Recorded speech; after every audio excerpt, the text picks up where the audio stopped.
Andy Samberg plays Niles in the time loop comedy Palm Springs. I'm Matt Noble here with Denton Davidson from Gold Derby. Andy, if you were stuck in only one day of your life and you had to repeat again and again, which day would that be?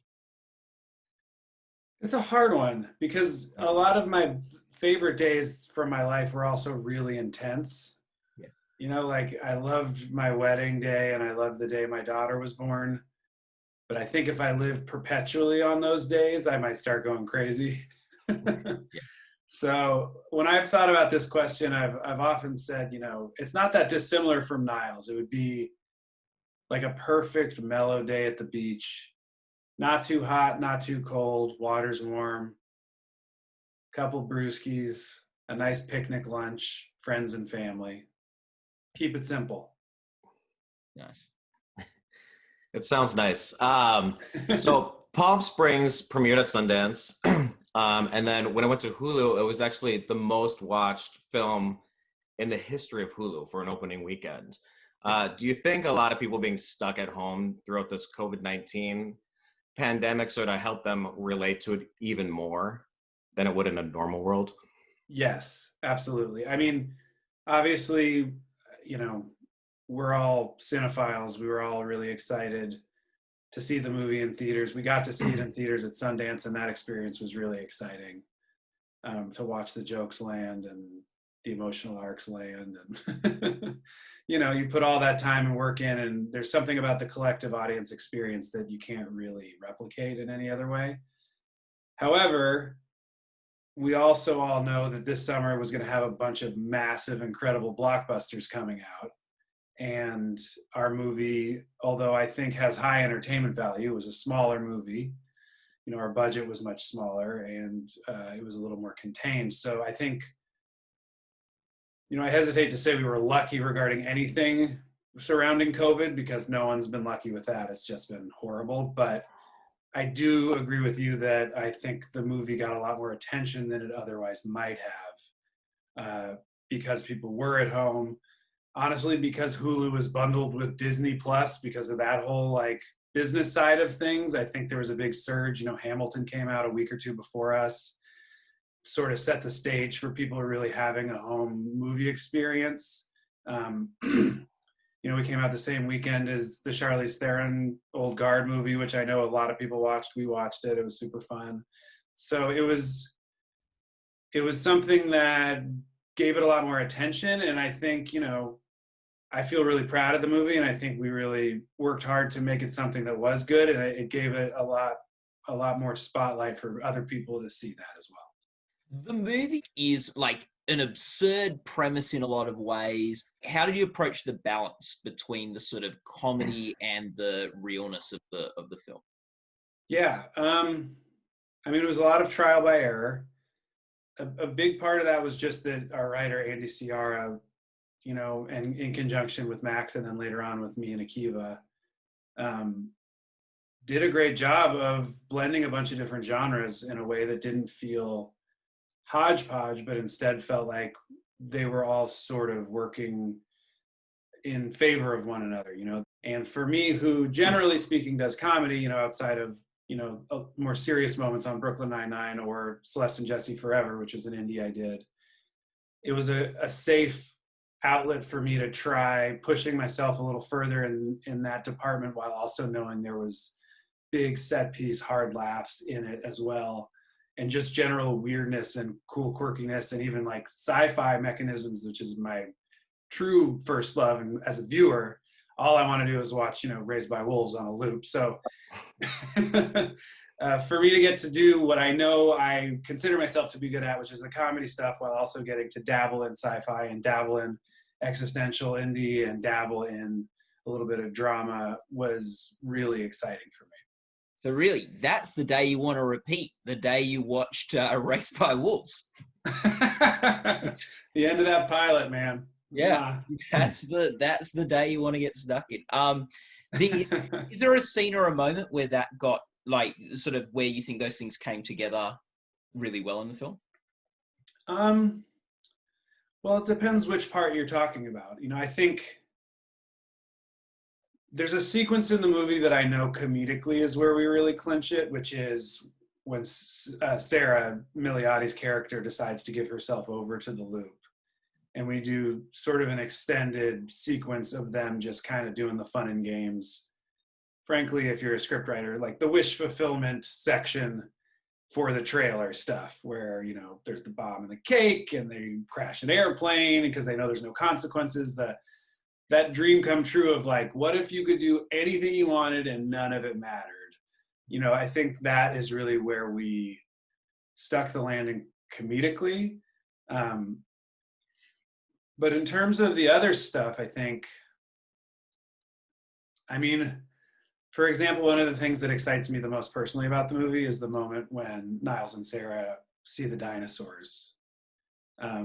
Because it's not a concrete, this is exactly what's happening. It's more of a question moment, and it's more of an alluding to a feeling or a notion, which is, you know, it's a little muddy, which I love that Ciara did it because they're tripping on mushrooms, but they're also near presumably a rift in time. So you're like, well, they could be just hallucinating, but they're hallucinating the exact same thing, which means even if they are hallucinating, there's some intense energetic connection between them. And it also could be they're hallucinating and their pupils are so dilated that they're seeing through the rift and back into time, which is also super cool. But it also really ultimately, just from a symbolic standpoint, is like, and Andy Ciara has said this a lot, and I really like it, is they're two people that have given up on themselves, who don't believe they can be loved or are capable of loving. And they are falling in love in this moment, which to them feels impossible. And another thing that is impossible is to see dinosaurs. So it's almost like the physical manifestation of them accepting that this impossible emotional thing might be happening, which I thought was awesome. Yeah, I love how the three main characters are all sort of in a different space within the realm. And J.K. Simmons, I mean, he's pissed. Like, Roy is just tearing through town, coming after Niles hard. And to me, that's, you know, one of the funniest parts of the movie. What's it like bringing someone in like J.K., who's got so many dramatic accolades, to bring him into a comedy like this and to work with him? Yeah. I was joking with him that it was kind of, the role is kind of a combination of his Whiplash role and his I Love You Man role. Because, you know, it's very arched and silly and funny, but, you know, he's also torturing me, you know, with aplomb, with relish. And that's partly why it's so funny, but it's also, you know, it's terrifying. He's like waterboarding me and shit in the movie. So we knew as soon as the idea of JK came up that he was someone that he was who we wanted, you know, because we knew he could do the comedy and we knew he could do the grounded stuff. And there was a little bit of history between he and I, just for having done that movie before. And also we were just a little bit friendly, which gave it a nice, you know, shorthand between us. But we also really needed to make sure it was someone like him who, when it gets to that scene in Irvine, he can really stick that landing, you know, and bring it down. And all of a sudden you're like, oh, right, Roy has been in a lot of pain. Like that's what a lot of these characters are dealing with, is like facing themselves and facing their own pain and learning to be at peace with their lot in life, which I think is something we're all struggling with. Obviously, it's really hard because we know so little ultimately about existence, to get to that moment where you're just zen and you're like, but I've got friends and family and the things that I care about, and I contribute to what I care about, and that's my lot, and I'm going to just be at peace with it and try and be more zen about it, as opposed to just always pushing. And I think that was why it was so important to us to have Roy be someone like JK, and really specifically for it to be JK. If he had said no, we would have asked other people, but he was who we wanted. And when we were on that day shooting that scene, you know, the Irvine scene, the wind was kind of gently whipping, and it's just one of those nice moments when you're shooting something, but even though you're shooting the scene, you're just like, oh, I'm in the movie, I'm watching it. it just felt like it was happening because, you know, he's great. He's a master. Like with your comedy work from like Saturday Night Live, Brooklyn Nine-Nine, now Palm Springs, is there something you particularly look for? Like, because they're very different works, but is there something you look for in comedy and something that you think's a through line that just makes things funny? I'm sure if I like sat down and mapped it out, I would realize I have things I gravitate towards. I generally try not to think about it that way. And the thing me and Kevin Yorm always say, which holds true, is if you think something is funny and you're excited to watch it, you just go straight at it and then figure out why later. It's so easy to write an average comedy that hits all the beats and probably would do fine and has some real laughs in it, and then, you know, you go into it and you punch it up and you make it better and it gets to be pretty good, and then you made one of those.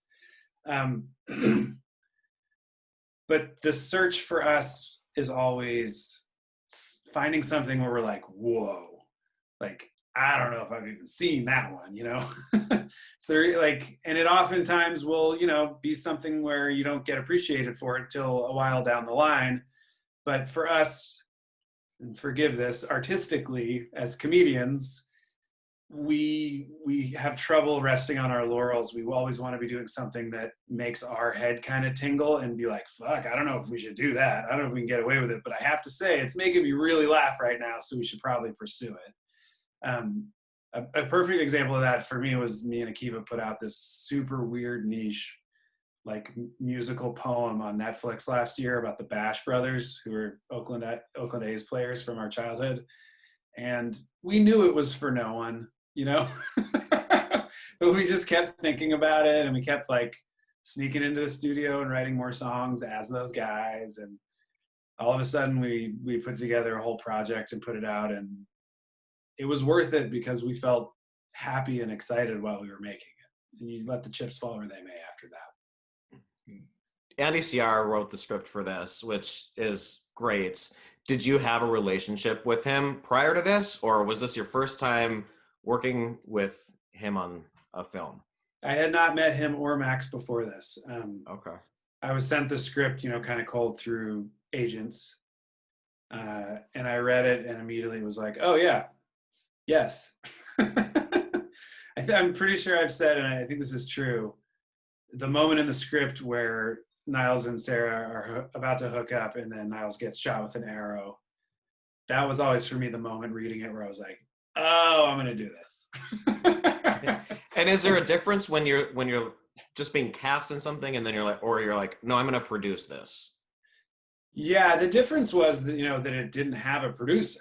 So I was like, I felt like from a creative standpoint, script especially, I saw very clearly a path towards expanding it and giving it sort of a bigger scope, and also just clarifying some of the arcs a little bit. You know, they've talked a lot about how the time loop wasn't even a part of the script for a really long time. It was more like a Leaving Las Vegas, like Death March kind of a movie. But then I think by osmosis, they got to this place that was actually a lot more hopeful and had a little bit more of a rom-com structure, like a backbone to it. And so when we first all talked about it, I only had a few things to say. One was I thought that we could expand the third act and pay off the rom-com arc of it a little more. The other thing was I thought we could add more set pieces comedically. And the third thing was that I wanted the Sarah character to have more, which they said they were already thinking and totally agreed with. Mm-hmm. So it was like, creatively, it was love at first sight with me and those guys. We just hit it off, and we were off and running and working on the rewrite pretty much immediately. What was your favorite moment in the film to shoot? I mean, I loved all the stuff with JK. It was just fun. I really liked a lot of the goofy stuff with Kristen too. She's such a lunatic. I love her. But you know, like doing the bomb and the cake, not to keep talking about it, but like that was the scene we added. And then, you know, she asked to have the hook hand and the eye patch, like really get into the dinner theater of it all. And it was just fun. You know, there's a lot of scenes in it that are something where there was a lot of times we'd shoot it and we'd be like, well, I've never done this scene before, which is always to me a good sign that you're at least pushing it and trying things that you haven't necessarily seen a million times. And that's always our goal. Ironically, since it was a time loop movie, which we have seen. But I think that made it even more important that we were like, we need to push this beyond what people already know about this genre and try and give it a new spin so that it feels fresh. And it's interesting, your character, we're coming in to you and you're already in the time loop film. Yes, and I will say that was the main adjustment they made that made me feel okay about doing a time loop project, period.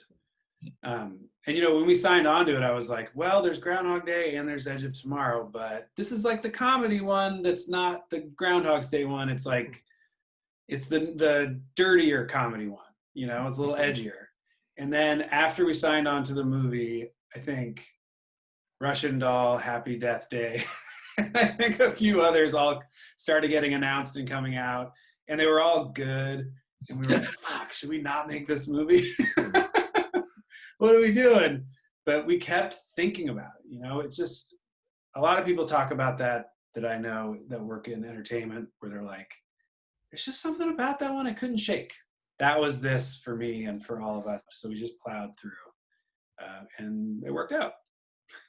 It's interesting too, because it's one of those movies, if you see it more than once, there's a whole bunch you can catch the second time you're watching it. Yeah. And there's one scene right at the beginning when your character Niles is talking to Jerry in the pool.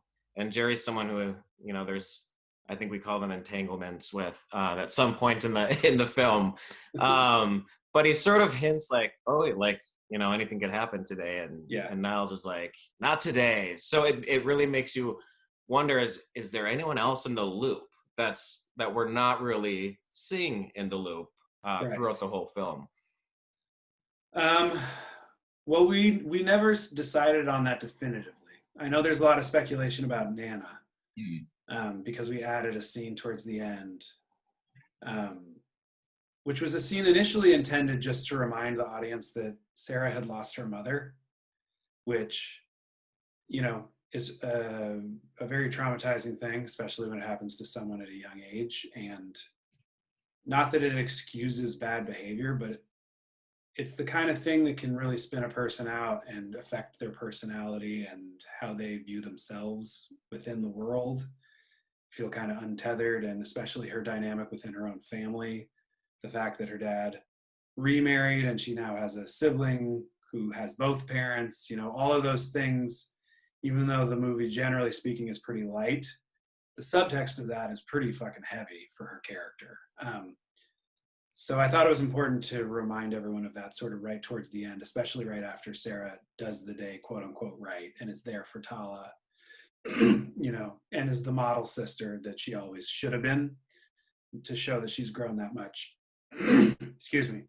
And then we just, you know, the Nana thing, her maybe suggesting that she's aware of the loop or some sort of departure that Sarah's considering. I categorize it under the same thing as the dinosaurs. You know, it's less important whether or not we can say concretely that she does or she doesn't. It's that she's keyed into something. She's feeling energetically something. And maybe it's because she's old, so she's closer to the end and more attuned to different things, you know? Or maybe she just means that she's going to leave the wedding. Who knows? It wasn't meant to be like, if you peel back the layers, you will see this definitive answer, you know, which is that Nana is or isn't, you know. So personally, that was something that I was really excited about as an element to the movie, just all of those moments. And I will say, first time we ever met on it, our mission statement kind of at the end of the meeting was, we want it to be emotionally satisfying and really fun to watch, and have people leaving the theater, having discussions about what they think happened, you know?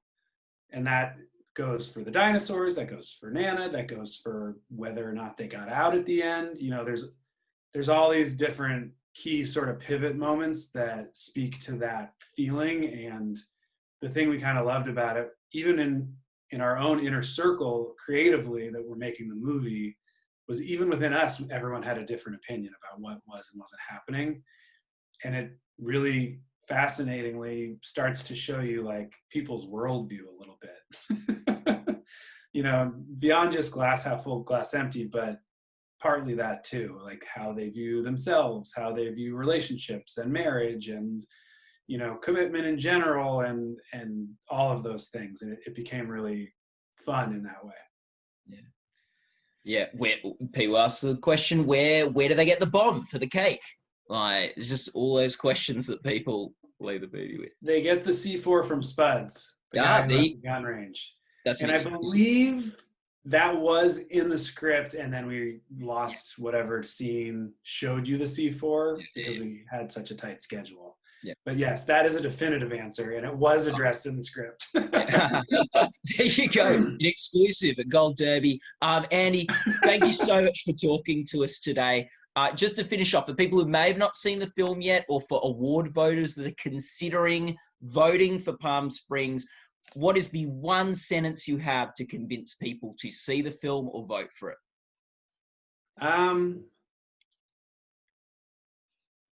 I don't know. I guess just watch it. If you like it more than the other movies, please vote for it. You know, I know comedies don't traditionally get a lot of love at certain award shows, which I have my own feelings about in general, but I would also say this is more than just a straightforward comedy. It has a lot on its mind. And, you know, if you're someone who watched it and really enjoyed it and experienced all the different levels of it that we intended, then we'd be thrilled to have a vote. Thanks so much, Andy. Thanks for talking to us. All the best for Palm Springs at the upcoming awards, and for Brooklyn Nine-Nine as well, and that coming back is very exciting. It will be exciting to see that too. Awesome. You can go to Gold Derby and vote and make your predictions for upcoming entertainment awards. I can do that? You can do, yeah, of course you can. Set up an account. I'm gonna go predict that we win. Yeah, there you go. Do that. Get in there. Okay, thanks for chatting. The secret. Thank you. Thanks, guys. Have a good one.